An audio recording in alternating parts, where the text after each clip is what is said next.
Chica Stéphane Hessel, mais j'aimerais juste quelques secondes donner la parole à quelqu'un qui souhaitait la prendre pour dire deux mots d'un sujet de M. Hessel qui vous intéresse aussi beaucoup. C'est la question du travail palestinien. C'est quelqu'un de l'association Moutarel.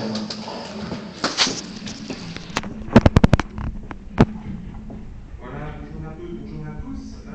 Je remercie les organisateurs, M. Charpie, M. David, de vous laisser 30 secondes simplement pour vous raconter une petite histoire.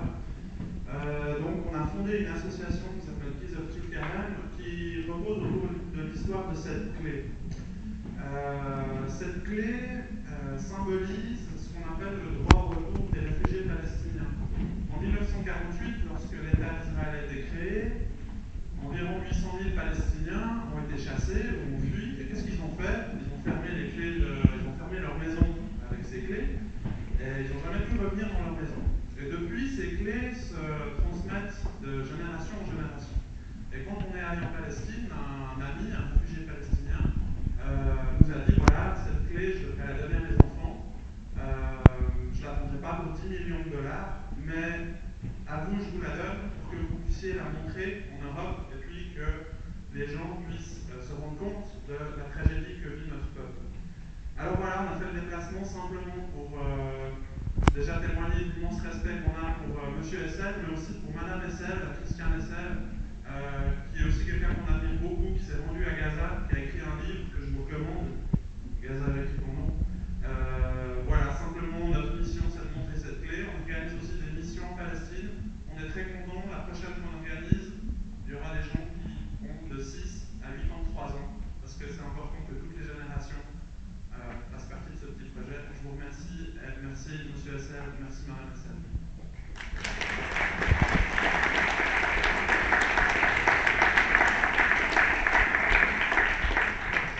On prend les gens en photo avec cette clé. On a pris notamment HK et certains banques qui ont parlé sur scène à la petite fête de M. Pagani. Donc si vous voulez vous faire prendre en photo avec la clé, ensuite on publie ça sur notre site internet et en Palestine, ils voient qu'on remplit notre mission. Merci.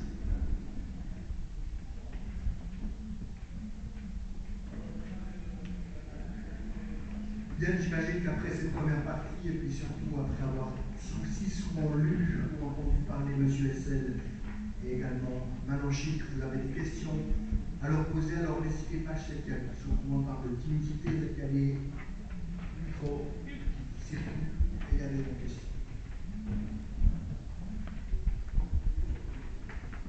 Olivier Betanio, bonjour M. Hessel. Donc j'ai lu votre livre Alignez-vous, et à propos de livre, je présume que vous avez lu le livre de Jean-Luc Mélenchon qui s'en est. Et puis dans un des chapitres qui est intitulé Le rêve brisé, Mélenchon parle du rêve brisé de l'Union européenne, de l'Europe actuelle. Et pour vous, M. Hessel, n'est-ce pas aussi un rêve brisé de voir cette Europe actuelle?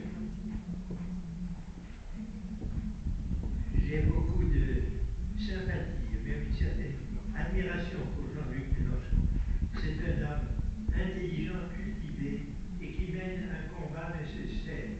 Nous avons besoin de combattants qui mettent vraiment devant les autres la gauche alternative la sinistra, bon, comme le fait Mélenchon. Cela dit, attendez, qu'est-ce que vous avez mis en avant sur l'Europe, n'est-ce pas? Je pense que la construction européenne est une des opérations les plus difficiles à mener. Et je dis toujours à mes amis, vous n'imaginez pas le progrès que représente l'Union européenne par rapport à ce que ma génération a vécu quand j'avais 20 ans. C'est de l'Europe que venaient tous les malheurs, tous les massacres et toutes les destructions. Et aujourd'hui, ce n'est plus du tout le cas. Alors, que nous ne soyons pas satisfaits de beaucoup des traits de l'Europe actuelle, et notamment du fait qu'elle ne s'est pas suffisamment mobilisée contre la montée d'un capitalisme néolibéral sans régulation. Peut-être que depuis 3 jours, depuis 2 jours, peut-être, qui sait, mais enfin, c'est encore très faible. Pour toutes ces raisons, je comprends Mélenchon, mais je ne suis pas d'accord avec lui pour dire que l'on peut faire autre chose que de consolider l'Europe et non pas de la faire disparaître au profit de je ne sais quel nationalisme beaucoup plus dangereux encore qu'elle ne l'est. Voilà rapidement ma réaction à votre question. Mais je me permets une petite question complémentaire de Einschusfrage comme on dit ici. Est-ce que vous avez vécu effectivement le rêve européen, parce que c'était un rêve de paix, disons les choses comme elles sont. Les générations actuelles n'ont plus ce rêve-là. Est-ce qu'il ne faut pas leur vendre, entre guillemets, un autre projet européen, je ne sais pas, par une Europe sociale, par une Europe fédérale ou autre, mais sortir de cette idée que l'Europe, la construction européenne, c'est surtout une construction de paix? Alors, c'est une question trop importante pour ne pas essayer d'y répondre un peu plus longuement.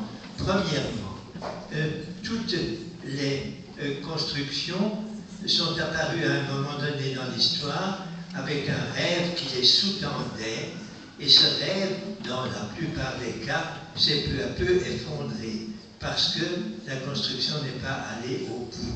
Qu'est-ce que c'était que le grand rêve communiste? C'était une merveilleuse vision du monde où tous les hommes, il n'y avait plus de classe, c'était merveilleux, et ça s'est effondré par les circonstances historiques. L'Europe, même chose. L'Europe a été un rêve. Ceux qui l'ont rêvé et qui ont commencé à la mettre en place n'ont pas pu aller jusqu'au bout, et aujourd'hui, on peut parler d'un rêve inachevé. Pour la même chose, puisqu'on a tout à l'heure, grâce à la clé de Tulkarem, on a parlé d'Israël et de la Palestine, la création de l'État d'Israël, il est un beau rêve. Enfin, les Juifs auront un État après tout ce qu'ils ont souffert de notre cause et de notre fait.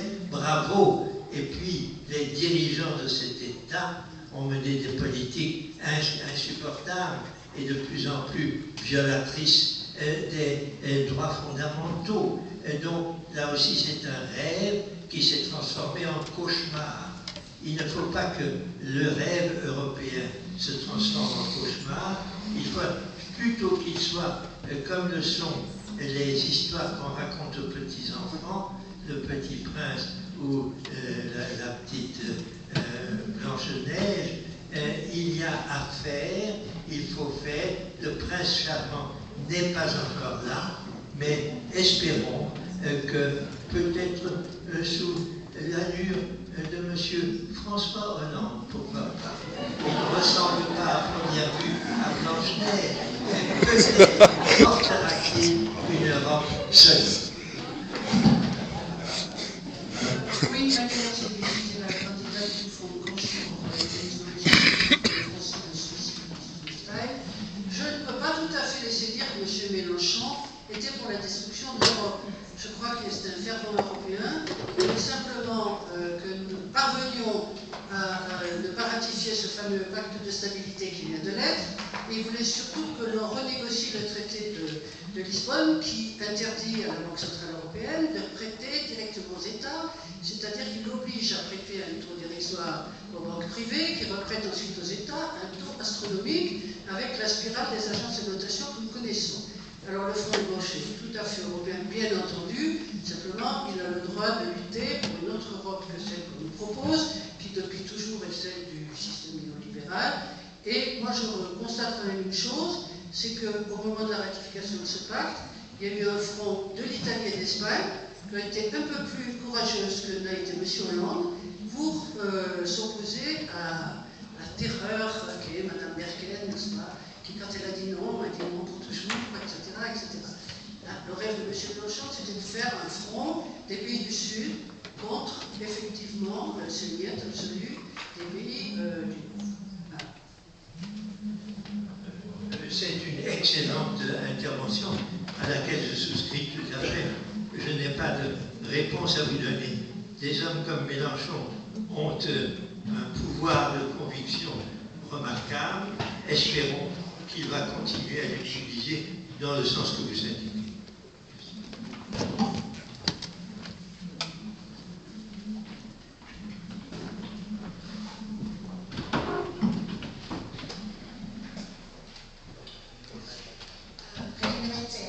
En fait, j'ai deux choses.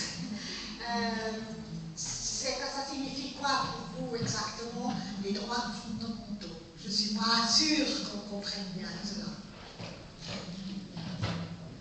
Les droits fondamentaux. Les droits fondamentaux, ça signifie quoi exactement? Plus directement votre deuxième question. Quoi? Vous avez également une deuxième question. La deuxième, oui. En fait, oui, j'aurais un projet à présenter qui permet de développer les droits humains, la paix, l'humanité, la compassion, comme vous avez dit, monsieur Hessel. Les démarches que j'ai faites jusqu'à présent, ça, j'ai certainement fait des fautes, mais c'est aussi parce que certainement, ça présente autre chose que ce qui se pratique aujourd'hui.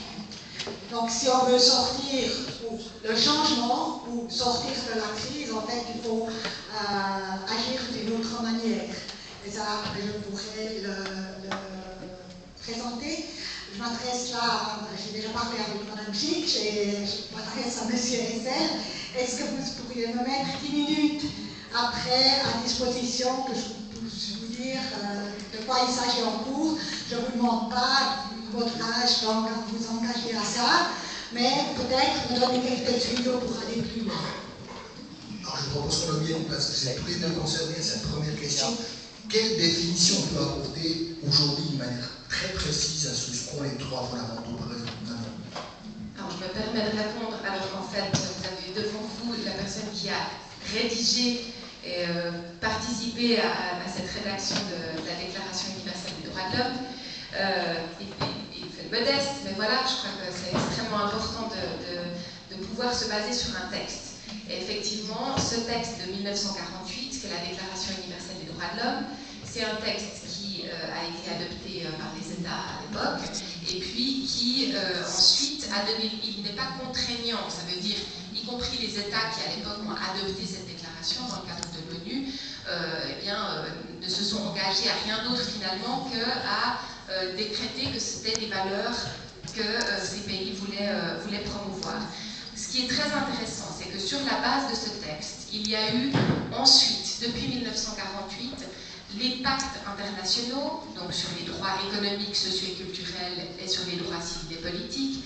Il y a eu des conventions internationales qui sont nées de cette Déclaration universelle des droits de l'homme. Et aujourd'hui, en fait, eh bien, tous les textes se réfèrent à cette déclaration fondatrice. Et je pense que quand on dit les droits fondamentaux, eh bien, c'est cet ensemble de droits qui est contenu à la fois dans un texte comme la Déclaration universelle, mais aussi par la suite qui a été largement étendu dans les conventions internationales. Ce sont des instruments qui sont très importants. Ça peut paraître des fois un peu pas très clair, mais pourquoi est-ce qu'on se bat pour qu'il y ait, par exemple, là, dans 2 jours, va commencer à New York une grande conférence internationale qui va rédiger le texte d'un traité international sur le contrôle du commerce des armes. Je me dis, mais à quoi ça sert? Ça va être un bout de papier, etc. Non, c'est très important parce qu'une fois que ce texte existe, eh bien, la société civile, les gens comme vous et moi, on peut signer des pétitions d'abord pour demander, par exemple, que la Suisse ratifie ce texte, et puis une fois qu'elle l'a ratifié, on peut concrètement se plaindre quand la Suisse ne respecte pas ses obligations. Et c'est des instruments qui sont extrêmement précieux pour les gens qui défendent les droits humains, parce que ça nous permet d'attaquer les États en leur disant vous ne respectez pas tel point et tel point. Et c'est pas simplement vous ne respectez pas des valeurs fondamentales, vous ne respectez pas l'égalité homme-femme, etc. Non, vous vous êtes engagé, vous avez mis votre signature. Et donc là, nous avons la possibilité, par exemple, de porter plainte par rapport à un certain nombre de ces traités. Donc ce sont des textes extrêmement importants. Tout à fait, non, je souscris tout à fait à ce que vient de dire Mme Chic. Et particulièrement, n'oublions pas qu'à côté des 2 grands pactes, le pacte des droits civils et politiques et le pacte des droits économiques, sociaux et culturels, qui sont également fondamentaux. Vous posez la question, est-ce qu'il y a des droits plus fondamentaux les uns que les autres? Y a-t-il même éventuellement des droits qui ne soient pas du tout fondamentaux et qu'on pourrait négliger? Non. Ce que les rédacteurs de la Déclaration universelle, ce sur quoi ils ont le plus insisté, c'est de dire tous ces droits sont interdépendants. Les uns peuvent être respectés. Si les autres sont violés, alors le respect des premiers n'est pas légitime. De tout cela, il ressort une accumulation précieuse de textes. Il y a un droit sur la condition de l'enfant, par exemple, qui est très précieux lui aussi. La seule chose qui manque, et j'en suis au regret, car à l'époque de la Déclaration universelle, ce problème, nous n'en étions pas conscients. C'est le droit de la terre. Il devrait exister un droit que les hommes violeraient lorsqu'ils traitent la terre comme une marchandise et dont le potentiel est illimité. L'écologie est sortie sur ses gonds là-dessus, et il nous manque toujours une déclaration des droits de la nature.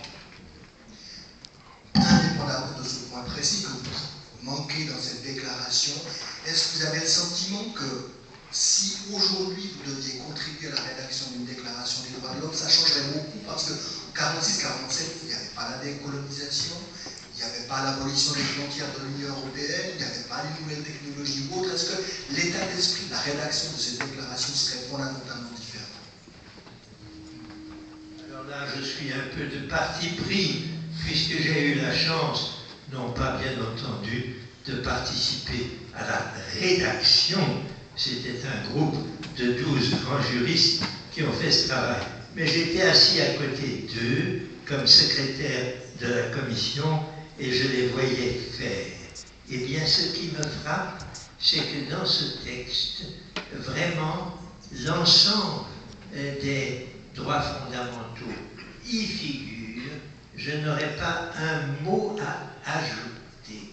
La façon dont ces droits sont décrits n'a rien d'occidental, comme on le dit quelquefois. C'est pas vrai. D'ailleurs, ils n'étaient pas du tout tous occidentaux, ceux qui l'ont rédigé. C'est vraiment le droit tel qu'il s'impose à tous.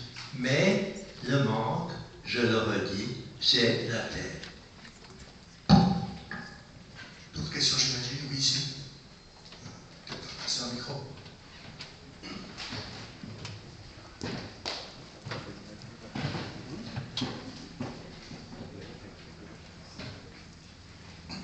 Merci pour cette réponse. Je m'appelle Messi, je suis de Châtel. Vous avez parlé de droits fondamentaux, mais je tiens à rappeler que la charte des droits de l'homme qui a été adoptée au prix de 1948, cette même charte n'a pas été appliquée par ces vieilles démocraties, par exemple dans leur colonie.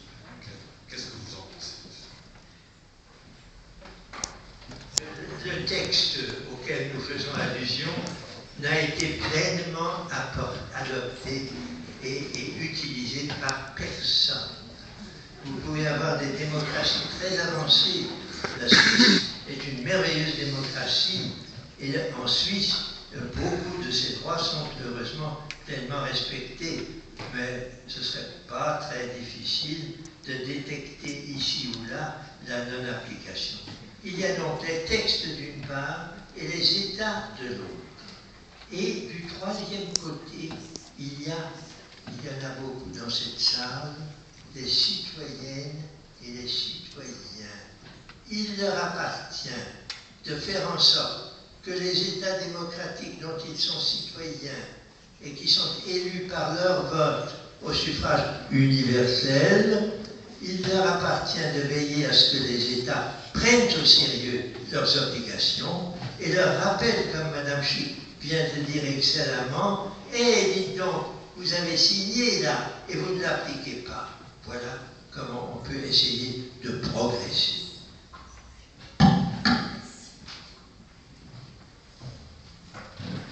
Marie-Bonne Schindler de Léman. J'aurais deux sujets. Un premier, donc, comme vous l'avez entendu, je viens de Léman. Il y a 2 jours, j'étais vers la gare et j'ai croisé, vous savez tous que la Suisse a accueilli 2 personnes de nationalité ouïghour de Guantanamo. Et j'ai croisé une de ces personnes seule, assise sur un banc. Et ça m'a vraiment fait mal et je me suis dit, mais quel est ce statut Est-ce qu'on l'a accueilli dans le Jura, mais ça me semble être une prison encore et toujours pour cette personne. Est-ce que c'est le cas? Quelle perspective, quel projet ils ont en Suisse, dans le Jura en particulier? Est-ce qu'une association comme Amnesty se bat encore pour Guantanamo et tous ces réfugiés? Et ma deuxième question, on entend fréquemment aux infos, d'une manière très normale, nous annoncer que des activistes palestiniens ont été tués par Israël, avec parfois des dégâts collatéraux, des enfants ou autres. Et je me dis à chaque fois, mais c'est quoi ces activistes qu'on a le droit de tuer comme ça, sans procès, et que c'est devenu tellement banal qu'on annonce ça comme si de rien n'était. Je voudrais vous entendre là-dessus. Merci. C'est pour la première question, Manon Chic, qui est peut-être la mieux placée pour répondre. Oui, alors effectivement, c'est vrai, Amnesty, pendant des années, avait réclamé à la Confédération qu'elle participe, si possible, à l'effort pour essayer de fermer Guantanamo en prenant un certain nombre de ces détenus et en leur permettant de se réinsérer en Suisse dans une vie dans la dignité et la sécurité, puisque leur retour dans leur pays d'origine est impossible. Les Ouïghours ne peuvent pas rentrer en Chine puisque la minorité ouïghour est victime d'une extrêmement forte répression, d'autant plus si ces gens étaient stigmatisés avec la connotation potentielle terroriste, ce qu'ils ne sont pas et ce qui a été en plus prouvé dès le début de leur enfermement à Guantanamo. Donc la Suisse a accueilli 3 personnes, un Ouzbek qui est actuellement à Genève et puis les 2 Ouïghours qui sont dans le Jura. Je ne peux pas vous dire beaucoup de choses sur l'Ouzbek de Genève, qui apparemment se font un peu mieux dans la population que les 2 Ouïghours de Guantanamo qui dans le Jura, sont sans doute plus facilement reconnaissables et puis sur lesquels il y a eu aussi des reportages. Je ne vous cache pas que la situation est extrêmement difficile. Après avoir vécu pendant 8 ans à Guantanamo en étant enfermé et en ne sachant pas pourquoi, ce sont 2 personnes qui venaient vraiment qui travaillaient comme paysans chez eux, comme cordonniers. Enfin, voilà, c'est très compliqué pour eux d'avoir compris exactement ce qui s'est passé, pourquoi ils ont été considérés comme des terroristes, ensuite d'essayer de se réinsérer. Ils sont suivis de façon très étroite par les autorités jurassiennes qui leur offrent du soutien, de la réintégration. Ils travaillent maintenant, ils apprennent le français. Je crois que c'est ce qu'on peut espérer de mieux. Et puis, une fois, l'un d'entre eux disait qu'il était très heureux de voir qu'il se déplaçait comme ça à pied, puis il y a quelqu'un qui l'a invité à boire un thé, et puis une autre fois, quand les gens le voyaient faire des longues balades, une dame est allée, puis lui a offert un vélo. Enfin voilà, peut-être c'est ça qu'on peut faire, si on veut essayer de les aider à s'intégrer, c'est effectivement de prendre contact avec eux malgré les difficultés de communication, et puis d'essayer de voir ce qu'on peut faire pour les aider, que ce soit eux ou d'autres gens qui ont de la peine parfois à s'intégrer dans le reste de la société. Mais en tout cas, la Suisse a modestement contribué, et ensuite on a appris que c'était surtout par intérêt pour sauver la banque UBS, mais disons, la Suisse a quand même permis à 3 personnes de retrouver une vie en Suisse, et on peut être heureux de ce pas positif. D'autres gouvernements l'ont fait aussi en Europe. Guantanamo existe malheureusement toujours. Obama s'est engagé à son 2e jour de présidence à fermer Guantanamo. Il s'est heurté pour cela à un congrès qui a vraiment empêché cette fermeture en empêchant absolument tout budget d'être voté, tout accueil des personnes sur le territoire américain par crainte que les personnes ensuite portent plainte contre les États-Unis et que les États-Unis doivent payer des milliards. Et donc, pour l'instant, ça reste un problème extrêmement épineux. Et peut-être que Obama s'engagera à son 2e jour de 2e mandat de fermer Guantanamo et que cette fois-ci, il aura peut-être un peu plus de succès. Sur la deuxième question de Mme Chidelot, peut-être vous êtes le mieux placé pour répondre. Au fond, ces activistes palestiniens qui effectivement sont tués par l'armée israélienne en causant, comme on dit pudiquement, des dommages collatéraux, pour vous, ce sont des terroristes ou des résistants qu'on se peut décrire? Je pense qu'il est très difficile de convaincre les autorités israéliennes. Heureusement pas tous les Israéliens. Il y en a parmi eux qui comprennent que leur gouvernement fait fausse route. Mais la plupart d'entre eux sont convaincus que leur gouvernement est constamment menacé par n'importe quel Palestinien où qu'il se trouve, parce que tout Palestinien est en puissance un terroriste, puisque aussi bien l'un ou l'autre des mouvements palestiniens ont dit qu'ils étaient pour que Israël ne puisse pas continuer à vivre sur cette terre. Ils ont ensuite presque tous démenti cette position et ils ont dit qu'ils veulent simplement qu'Israël revienne aux frontières de 1967. En attendant, les Israéliens estiment que leur armée qui est là pour défendre leur sécurité n'a pas à prendre de gants particuliers et que des activistes ou simplement des Palestiniens qui réclament leurs droits, qui sont bafoués par Israël, sont donc des terroristes. Et puisque ce sont des terroristes, eh bien, on peut essayer de s'en débarrasser de toutes les manières possibles. La société internationale, qui a répandu à plusieurs reprises le mot d'ordre que les Palestiniens avaient droit à un État et qu'il fallait protéger ceux qui essayent de lutter contre l'occupation israélienne, la société internationale n'a rien obtenu du gouvernement israélien qui l'amènerait à agir différemment, à considérer les Palestiniens comme des êtres comme eux-mêmes et de les traiter selon les règles du droit et non pas de les abattre comme des terroristes. Bonjour. Oui, c'est à moi. Je m'appelle Anthony Jubin, j'ai 24 ans. J'ai beaucoup de peine à me retrouver dans la société moderne.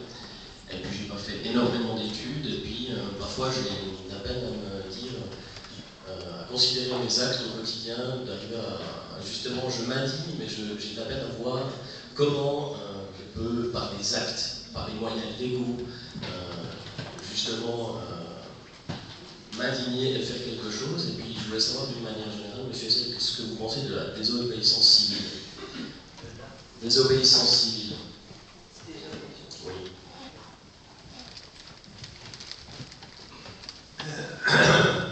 Écoutez, nous vivons tous dans des situations quelquefois conflictuelles entre nos valeurs, les valeurs affichées par la société dans laquelle nous vivons et la législation portée par l'État. Alors, si nous sommes de bons citoyens, la première chose à faire, c'est d'obéir à la loi. On est là, dans une démocratie, elle a fait des lois, elle les a fait, pensons-nous, à une majorité suffisante pour que ces lois soient respectables, il faut donc y obéir. Mais il nous arrive de nous indigner et de considérer que telle loi, qui a peut-être été adoptée dans des conditions régulières, en réalité bafoue tel ou tel point de valeur auquel nous sommes particulièrement sensibles. La Déclaration universelle elle-même dit qu'il faut que ces lois soient respectées à l'intérieur d'un régime démocratique de droit, sinon ils appelleraient à la révolte de la part des citoyens. Alors sommes-nous quelquefois en état de révolte qui nous amène à pratiquer la désobéissance civile? C'est pas facile de répondre à la question est-ce légitime ou pas légitime. La différence entre ce qui est légal et ce qui est légitime est une différence que chacun de nous est capable de faire. Lorsqu'il a le sentiment que la légalité dans tel ou tel domaine n'est pas légitime, son devoir est de soutenir sa valeur et de désobéir. Pardon, ma question, votre réponse me laisse un tout petit peu sur ma faim. Est-ce que vous pourriez donner un ou deux exemples extrêmement concrets de lois qui auraient été durcies de telle manière dans votre pays, en France ou ailleurs, que vous estimez qu'à ce moment-là, c'est un devoir du désobéir? Oui, je peux essayer de vous en donner une. Par exemple, quand un ministre de l'Intérieur d'un pays voisin, je ne vais pas vous dire lequel, d'un pays voisin dit « et il faut que j'arrive à expulser 35 000 étrangers cette année, sinon je n'accomplis pas mon devoir de ministre », eh bien je lui dis « c'est absurde, c'est impossible, vous ne pouvez pas expulser un nombre, vous expulsez des personnes, donc votre règle d'expulsion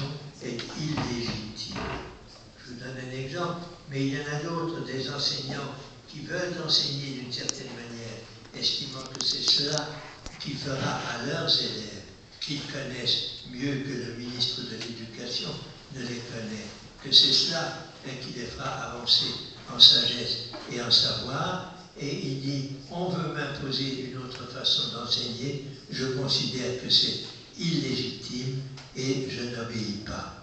C'est compréhensible. C'est pas facile à appliquer, il faut être très prudent, mais je pense qu'il y a là quand même des raisons de comprendre la désobéissance civile, de ne pas la criminaliser, mais d'essayer de travailler en négociation avec ceux qui la proclament. Merci. Gérard Scheller de Genève.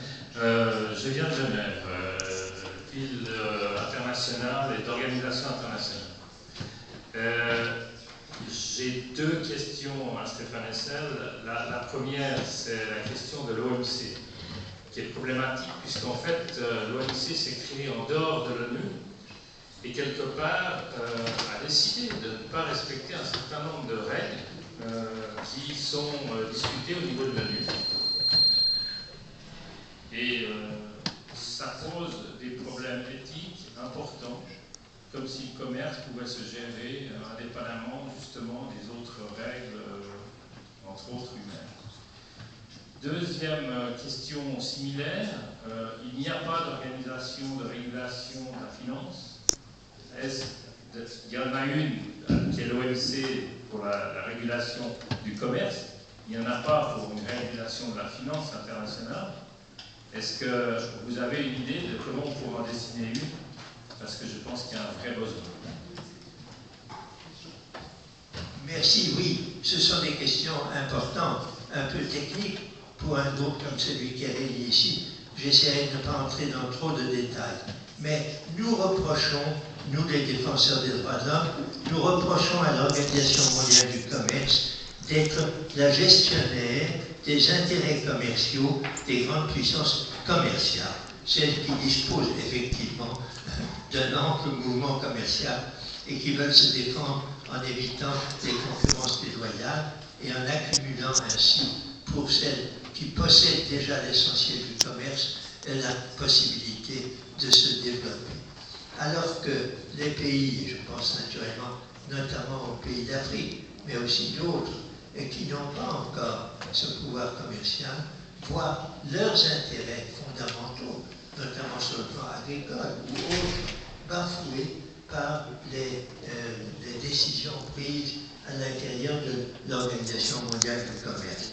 Il faudrait donc que cette organisation, comme d'ailleurs toutes les organisations des Nations Unies, soit chapeautée quelque part, soit contrôlée quelque part, par une organisation qui, elle, n'aurait qu'un rôle, c'est de défendre les droits de l'homme. Si nous avons un haut commissaire pour les droits de l'homme, mais il n'a pas de compétence pour intervenir à l'intérieur de l'OMC. Et si nous avions un ensemble d'organisations travaillant en commun, avec à la tête une défense inconditionnelle des droits de l'homme, ça permettrait de progresser. Quant à la finance, lorsque la conférence de Bretton Woods en 1944 a mis sur pied la Banque mondiale et le Fonds monétaire international, on pensait qu'elle serait là pour permettre une régulation universelle de la finance. Malheureusement, ces organisations-là, la Banque mondiale comme le FMI, ont été finalement gérées d'une façon qui donne le pouvoir à ceux qui y apportent les contributions les plus lourdes. Et là aussi, les besoins financiers de pays en développement et qui ne pouvaient pas être traités par les fameux ajustements structurels du FMI ont été mis en difficulté.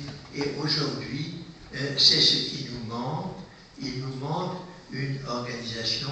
Il nous faudrait un nouveau Bretton Woods. Beaucoup de gens y pensent, et je crois que ça se fera peut-être, à force de voir la crise continuer et pas trouver de solution. Il nous faudrait un nouveau Bretton Woods qui, cette fois, réglementerait la finance. Merci de vous. suis effectivement membre de la gauche. J'aurais voulu en fait répondre à la question qui était posée là-bas, à savoir comment s'organiser et que faire pour faire de la résistance civile. J'ai envie de dire aux camarades ici présents, mais qui est bien tombé camarade, qui est au congrès de la gauche précisément.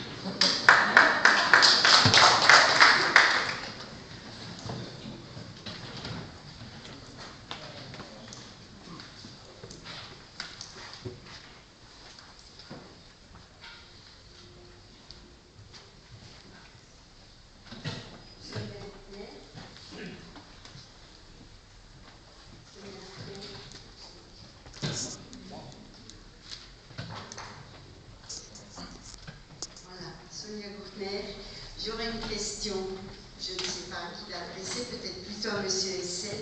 Est-ce que vous pensez qu'actuellement ce ne sont pas les multinationales qui font la loi, et plus les États? On voit ça en Suisse aussi, sont tellement puissants, certaines sont financièrement plus puissantes que les États. Vous avez tout à fait raison.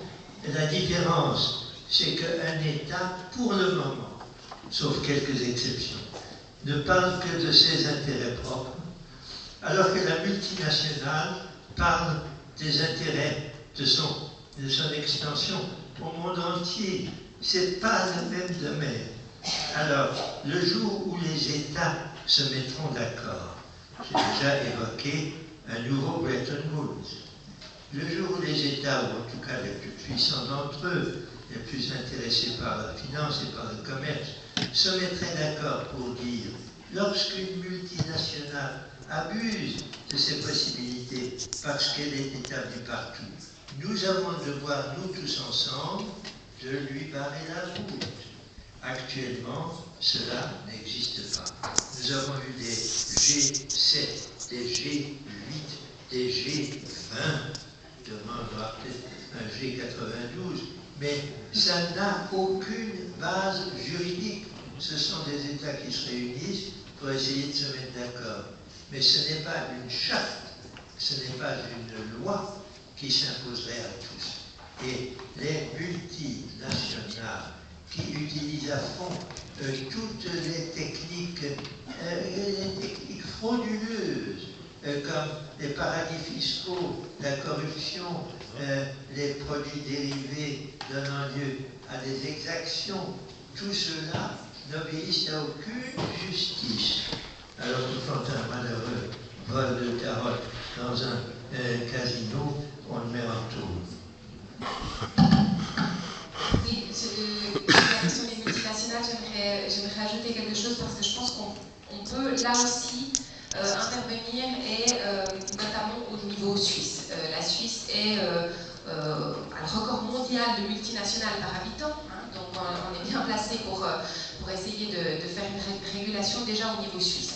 Et là, ce qui est extrêmement positif, c'est que la semaine dernière, 50 ONG, une coalition de 50 ONG, dont faisait partie Amnesty, Greenpeace, des organisations des syndicats, s'étaient mis ensemble pour récolter des signatures demandant des règles contraignantes pour les multinationales ayant leur siège en Suisse qui s'appliquent également à leurs filiales à l'étranger. Et on a déposé 135 000 signatures, ce qui montre qu'on a la capacité de faire une initiative populaire. Et on l'a déposé auprès de la chancellerie. Et depuis le moment où cette campagne a été lancée, une campagne qui s'appelle Multinationale en laisse, peut-être que vous en avez entendu parler, Droits sans frontières. Et en fait, depuis que cette campagne a été lancée, il y a eu des interpellations au Parlement. Tout d'un coup, le thème des multinationales qui ont leur siège en Suisse devient un thème politique. Alors qu'avant, pendant des années, on se battait en essayant de dénoncer ce que faisaient les multinationales suisses à l'étranger, sans avoir du tout d'impact et d'écho politique. Donc là, il y a vraiment une possibilité. Alors, je ne vous cache pas, ça prendra au minimum 5 ans, jusqu'à ce qu'on ait des règles contraignantes, mais je pense qu'il y a une possibilité. La Suisse, sans doute, les politiciens suisses se rendent compte qu'il y a un risque réputationnel extrêmement grand, comme à l'époque du blanchiment d'argent où on fermait les yeux, non, peut-être si on ferme suffisamment bien les yeux, personne ne va s'en rendre compte. Et puis, finalement, il a fallu adopter à toute vitesse des règles en se disant, sinon la situation pour la place financière suisse sera catastrophique, peut-être qu'ils vont se rendre compte que la situation pour la Suisse, plaque tournante de multinationales, risque de poser problème. Pourquoi est-ce qu'on tolère que des choses soient fabriquées par des enfants dans des pays et ensuite vendues en Suisse, et on ne tolère pas en Suisse de faire travailler des enfants? Donc là, il y a vraiment deux poids, deux mesures avec les multinationales, et il y a une vraie possibilité aujourd'hui d'avoir un poids dans ce débat, et peut-être d'ici 3 ans, 5 ans, d'obtenir des règles contraignantes pour les multinationales basées en Suisse. Donc il y a peut-être un espoir à ce niveau-là. Bien sûr qu'il faudrait que ce soit suivi ensuite par les autres pays, parce qu'on peut imaginer que sinon la Suisse dira, pour des questions de concurrence, on ne peut pas adopter ces règles, etc. Mais au niveau européen, il y a aussi une campagne de ce genre, donc il serait bon que la Suisse ne tolère pas ce genre de pratique de la part de ces multinationales.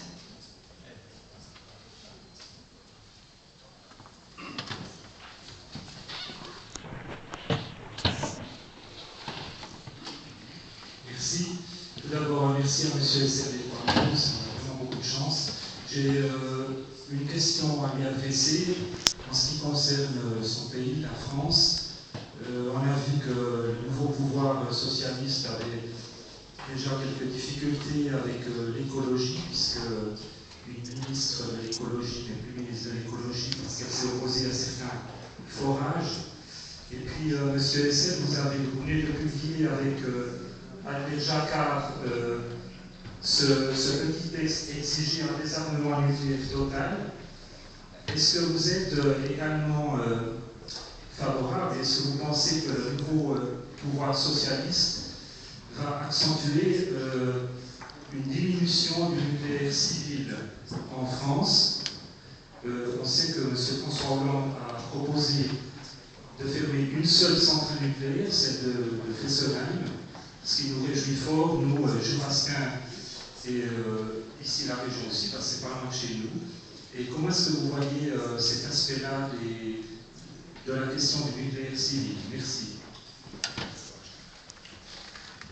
Je voudrais vous remercier de poser la question du nucléaire.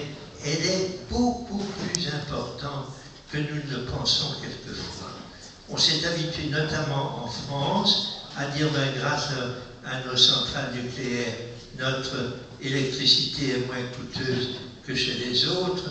Surtout, ne renonçons pas à cette possibilité. Et de même, on dit dans le même pays, si nous n'avions pas la bombe nucléaire, nous ne serions pas la grande puissance que nous voulons continuer à être, sans se rendre compte que l'avenir de notre planète est en danger à cause de l'existence de l'énergie nucléaire non maîtrisée. Nous disposons d'énergies renouvelables, il y en a beaucoup, et nous avons des énergies non renouvelables, parmi lesquelles le nucléaire, puisque l'uranium n'est pas renouvelable, pas plus que ne l'est le charbon, le pétrole ou le gaz. Si nous ne nous rendons pas compte assez vite que ces énergies non renouvelables amènent des dangers graves pour la survie de l'humanité. D'un côté, elles polluent, et de l'autre, elles finissent par disparaître, elles s'épuisent. Or, nous ne comptons ni sur l'un ni sur l'autre de ces phénomènes. Il n'y a même pas besoin d'avoir un drame comme celui au Japon de Fukushima. On sait à quel point le nucléaire comporte des dangers terribles. Or, la montée que les écologistes, et notamment en Allemagne et en France, ceux qui se sont appelés successivement les Verts, ou Europe Écologie les Verts, ou d'autres noms, sont pour le moment une fraction minoritaire, même à gauche, et à plus forte raison globalement. Il n'y a pas encore une pression suffisante. Or, cette pression, elle est indispensable. Nous savons déjà que le traitement des déchets radioactifs est un problème qui n'est pas résolu, Tout cela est une évidence et il suffit de lire quelques livres comme le livre de Lester Brown qu'il a appelé Basculement et d'autres.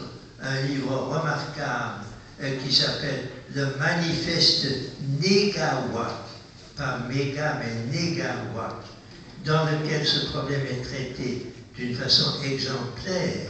Eh bien, il faudrait que nous puissions mobiliser beaucoup plus que ce n'est encore le cas, ceux qui comprennent que si nous ne retournons pas à l'utilisation exclusive d'énergie renouvelable, l'eau, le vent, la mer, la terre, la biomasse, si nous n'y retournons pas dans un avenir suffisamment propre, nous allons au-devant de catastrophes mondiales.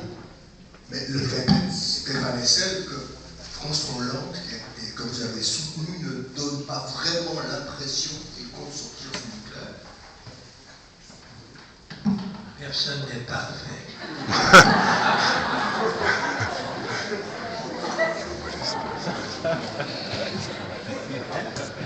Moi j'ai une question à Madame Chic qui devrait bientôt nous quitter. Pardon. Tout à l'heure, avant de commencer cette réunion, tu as dit à quel point pour Amnesty International, la présence, l'action, les écrits, les paroles, les propos de Stéphane Hessel ont été importants et continuent d'être. Est-ce que tu pourrais, sans faire trop de flagornerie, c'est pas ton genre, de l'expliquer? Oui, je crois que on parlait tout à l'heure, est-ce que si la Déclaration universelle des droits de l'homme était écrite aujourd'hui, est-ce qu'elle serait écrite différemment, est-ce qu'elle contiendrait d'autres droits, etc. Moi, ce que je me dis surtout aujourd'hui, c'est que je crois qu'elle ne serait pas possible. Aujourd'hui, on n'arriverait pas à un texte comme celui-ci. Il y a eu entre deux, effectivement, il y a eu la guerre froide. Il y a aujourd'hui des États qui veulent baser tous leurs droits sur le droit religieux, en portant atteinte à d'autres minorités religieuses dans leur État ou aux personnes qui sont athées dans leur État. Et j'ai l'impression, et on a aussi des superpuissances qui ont essentiellement des intérêts économiques à défendre, que ce soit les États-Unis, mais que ce soit aussi la Chine aujourd'hui, ou la Russie, qui joue un rôle extrêmement problématique dans la vente d'armes en Syrie en ce moment. Et donc on voit finalement que, moi j'ai l'impression qu'aujourd'hui, ce serait impossible d'arriver à écrire ce texte qui est pourtant absolument fondamental pour tous les textes ensuite auxquels il a donné naissance et toutes ces conventions internationales. Et je pense que sans ces conventions, aujourd'hui, on serait certainement dans un état de chaos où on se dit, ils ont finalement, ces textes, effectivement pas été respectés. Vous le disiez tout à l'heure, monsieur, est-ce qu'il y a un pays au monde qui respecte ces textes? Non, il n'y en a aucun. Mais ces textes sont là pour jouer ce rôle de gendarme. Qu'est-ce que ça aurait donné si ces textes n'avaient pas été là? Et je crois que dans ce sens-là, on a vraiment une fière chandelle à devoir aux personnes qui se sont engagées pour la rédaction de ce texte au sortir de la Deuxième Guerre mondiale. Et puis, pas seulement ça, parce qu'effectivement, aujourd'hui, Stéphane Hessel est plus connu pour, je dirais, la dernière étape en date, qui est ce livre « Indignez-vous » et ceux qui ont également suivi. Et ces livres-là sont importants aussi parce qu'ils ont le mérite de nous rappeler qu'on peut aussi ne pas simplement accepter ce qui se passe, baisser les bras, se dire que c'est consternant, qu'on aimerait mieux que le monde soit autrement, mais que finalement on n'y peut rien parce qu'on est tout seul. Et je crois que Stéphane Hessel a pour moi, pour nous tous, le mérite de nous rappeler que c'est finalement aussi entre nos mains. Et que quand il y a des gens qui osent descendre dans la rue, dans des pays où ils prennent des risques énormes, comme par exemple en Syrie, où il y a encore des gens qui manifestent de façon pacifique, en disant non à ce régime et en disant non à la répression, eh bien finalement nous, dans notre petite Suisse, on a un devoir, et c'est le devoir de relayer cette indignation et de ne pas simplement accepter de voir ce qui se passe en baissant les bras. Et pour cela, Stéphane Hessel, merci.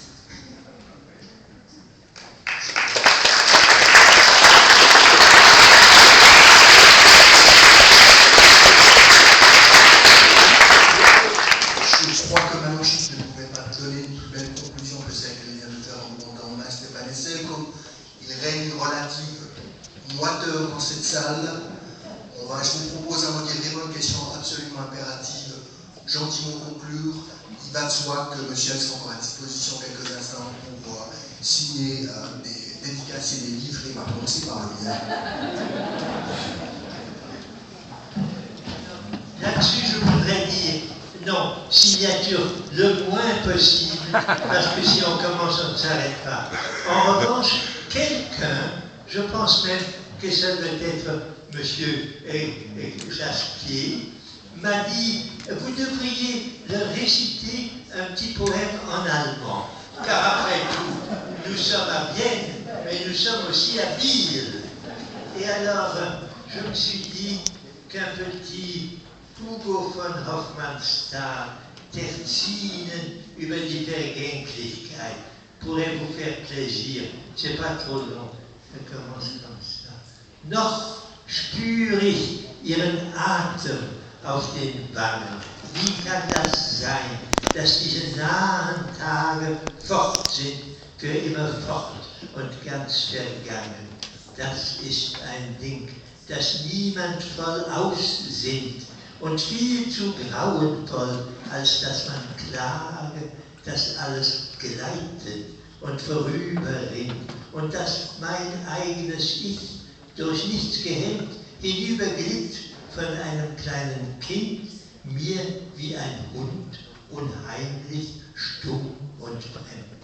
Dann, dass ich auch vor 100 Jahren war und meine Ahnen, die im Totenhemd mit mir verwandt sind wie mein eigenes Haar, so eins mit mir als wie mein eigenes Haar.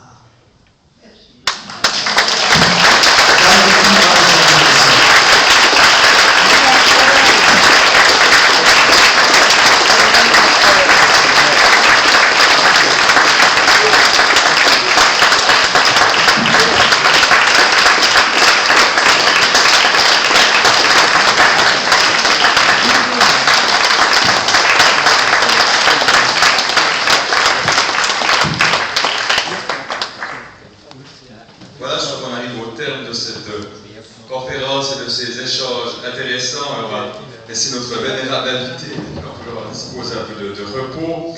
Je ne vais pas faire un discours, mais je vais juste vous lire un petit texte là pour quelques annonces. Au long discours, après cet après-midi riche en échanges, je préfère passer directement aux quelques informations que j'ai à vous transmettre en espérant que vous aurez pu passer un bon moment en notre compagnie.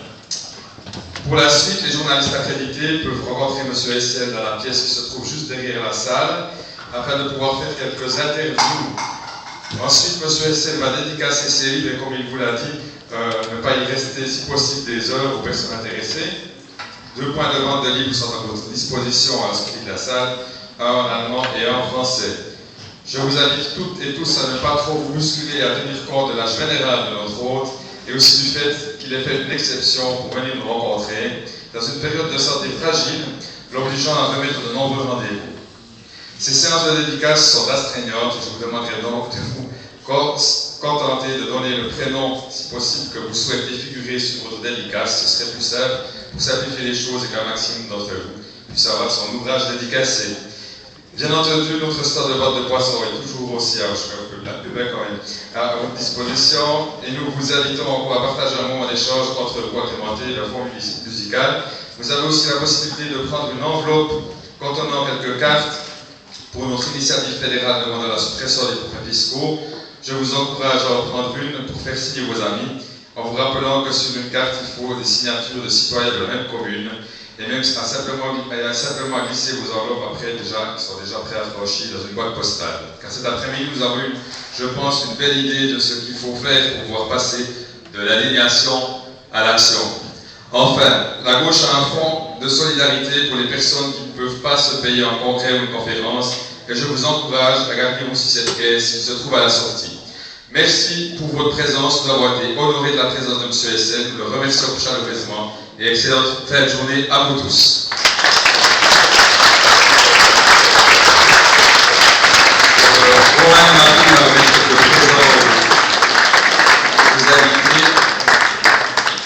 Voilà. M. Hessel va... On fait des vers de Mirliton dans le Jura, mais il a beaucoup apprécié mon livre sur les tourbières des Franches-Montagnes avec quelques poésies de Patachon. Et nous lui offrons donc ce livre avec un couteau suisse. Et voilà, la révolution un peu oubliée. Voilà. Merci aussi monsieur Mohamed Amdaoui pour son aimable contribution. Et voilà aussi un petit cadeau. Et madame Manon Chic, merci pour votre présence. Voilà, on peut les applaudir. Merci.